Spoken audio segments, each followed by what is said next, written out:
देवरानी की सौतन। राधा एक सीधी सादी लड़की है। उसकी सास विमला तो उसे बहुत प्यार करती है, लेकिन उसकी जेठानी लता को राधा बिल्कुल पसंद नहीं। राधा अपने ससुराल में बहुत खुश थी, लेकिन उसकी ये खुशी ज्यादा दिनों तक नहीं टिकी, क्योंकि राधा का पति मिहिर उसकी सौतन ले आया। ये कौन है जी? आप किसको घर पर ले आए? ये इस घर की नई बहू और मेरी पत्नी सोनाली है। क्या आपने दूसरी शादी कर ली?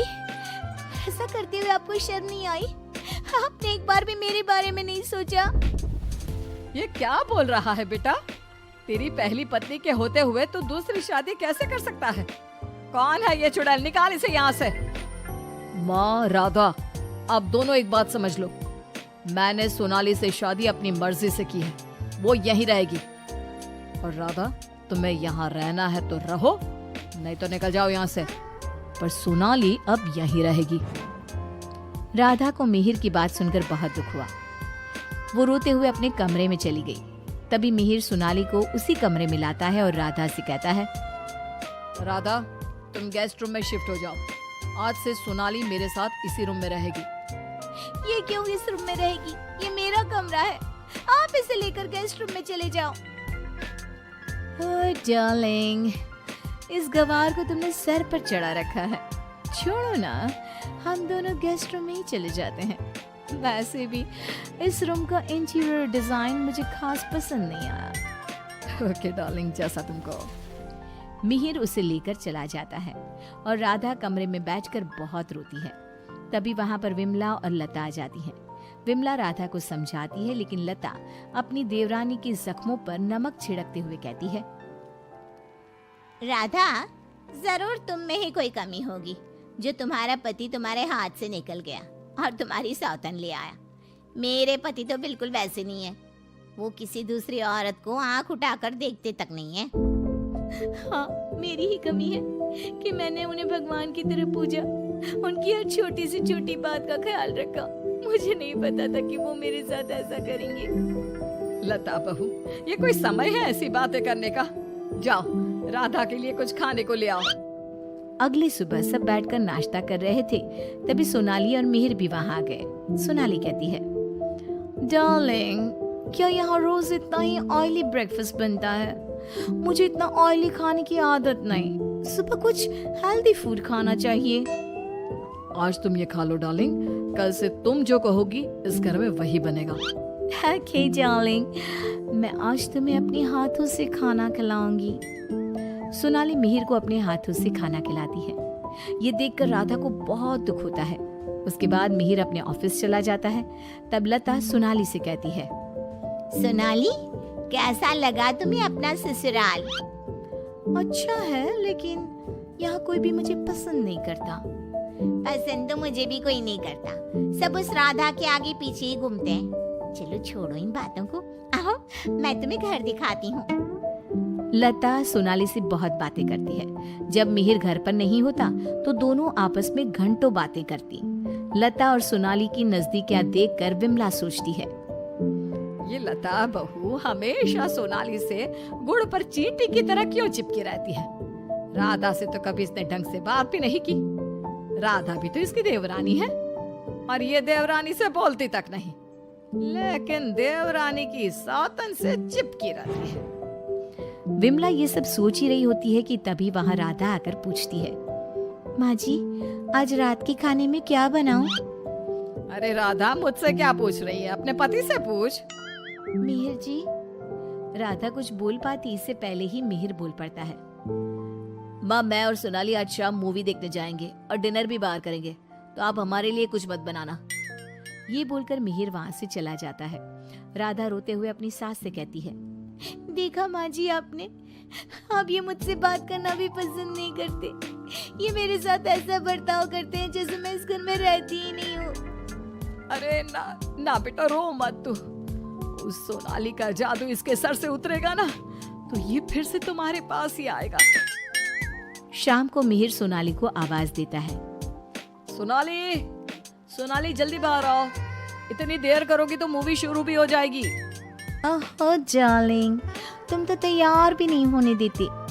देखो, कैसी लग रही हूँ मैं? हमेशा की तरह बहुत खूबसूरत। अब चलो जल्दी करो, बहुत देर हो रही है। मिहिर सोनाली के साथ चला जाता है। ये सब देखकर राधा बहुत रोती है। इसी तरह एक दिन सभी बैठकर खाना खा रहे होते हैं कि तभी मिहिर सोनाली से कहता है, सोनाली, कल मैं ऑफिस नहीं जाऊंगा, कल हम शॉपिंग पर जाएंगे। ठीक है डार्लिंग।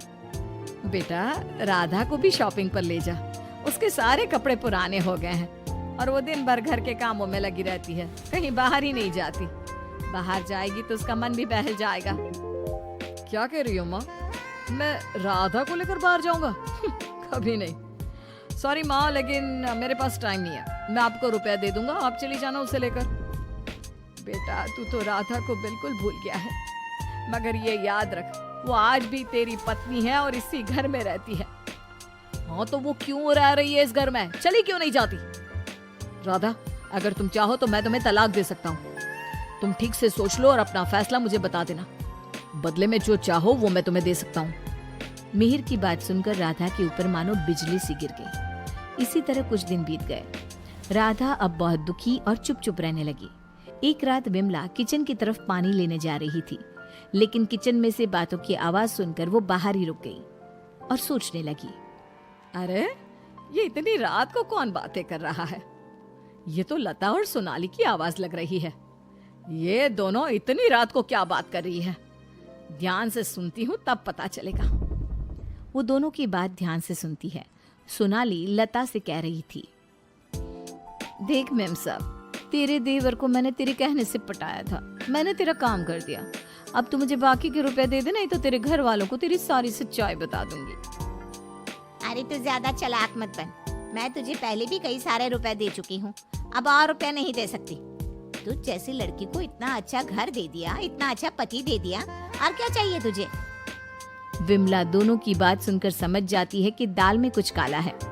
वो सोनाली की जन्म कुंडली निकालने में लग जाती है। तब उसे सोनाली की सच्चाई पता चलती है।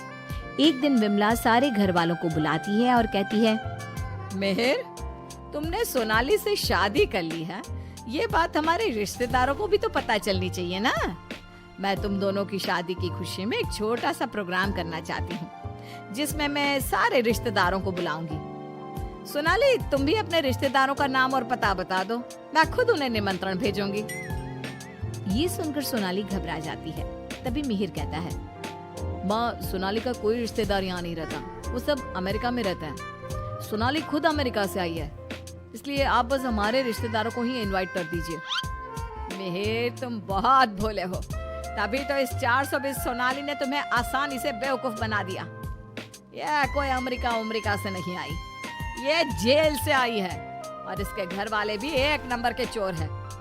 ये और इसके घर वाले लोगों को बेवकूफ बनाकर घर लूट कर ले जाते हैं, और इसको तुम्हारी जिंदगी में लाने वाली है लता। लता, अब तुम बताओ, क्यों किया तुमने ऐसा?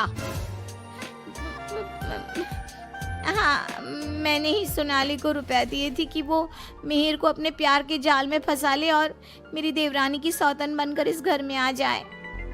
लेकिन भाभी, आपने ऐसा क्यों किया? क्योंकि मैं जलती थी तुमसे। घर के सभी लोग और माँ तुमसे प्यार करते थे, मैं तुमसे बदला लेना चाहती थी, इसलिए मैंने ऐसा किया। भाभी, आपको शर्म आनी चाहिए। आपने मेरा घर बर्बाद किया, मैं आपको कभी माफ नहीं करूंगी। सारी सच्चाई जानने के बाद मिहिर सोनाली को घर से निकाल देता है और राधा से माफी मांगता है। राधा, मुझे माफ कर दो, मैंने तुम्हारे साथ ठीक नहीं किया। मिहिर, मैं तुम्हें माफ नहीं कर सकती और ना ही तुम्हारे साथ रह सकती हूँ। मैं जा रही हूँ ये घर छोड़कर। लेकिन राधा, इसमें मेरी क्या गलती? ये सब तो भाभी ने किया है ना, मैं तो बेकसूर हूँ। अगर सोनाली सच में अच्छी लड़की होती तो क्या तुम उसे छोड़ते? कभी नहीं। और इस बात की क्या गारंटी है कि कल तुम्हें सोनाली से अच्छी लड़की मिलेगी तो तुम दोबारा ऐसी गलती नहीं करोगे? राधा अपना सामान लेकर घर से जाने लगती है। विमला और मिहिर उसे बहुत रोकते हैं, लेकिन वो नहीं रुकती। राधा जाते जाते अपनी जिठानी से कहती है, भाभी, आप क्यों उदास खड़ी हो? आपने जो चाहा था वो तो पूरा हो गया ना। मैं जा रही हूँ हमेशा के लिए। अब आप ही इस घर की बहू हैं। अब सब आपको ही प्यार करेंगे, बस। तभी लता का पति विकास आ जाता है और कहता है, नहीं राधा, ये इस लायक नहीं कि इसे कोई प्यार करे। लता, तुम अभी इसी वक्त इस घर से निकल जाओ। मैं तुम्हें एक सेकंड भी यहाँ बर्दाश्त नहीं कर सकता। अगर मैंने तुम्हें इस घर में जगह दी तो न जाने कल तुम हमारे ऊपर कौन से दुखों का पहाड़ तोड़ दोगी। लता विकास से बहुत माफी मांगती है, लेकिन वो उसे घर से निकाल देता है। लता को इस बात का पछतावा था कि उसने अपना हंसता खेलता घर बर्बाद कर दिया। ना तो विकास अपनी पत्नी लता को माफ करता है और ना ही राधा अपने पति मिहिर को माफ करती है।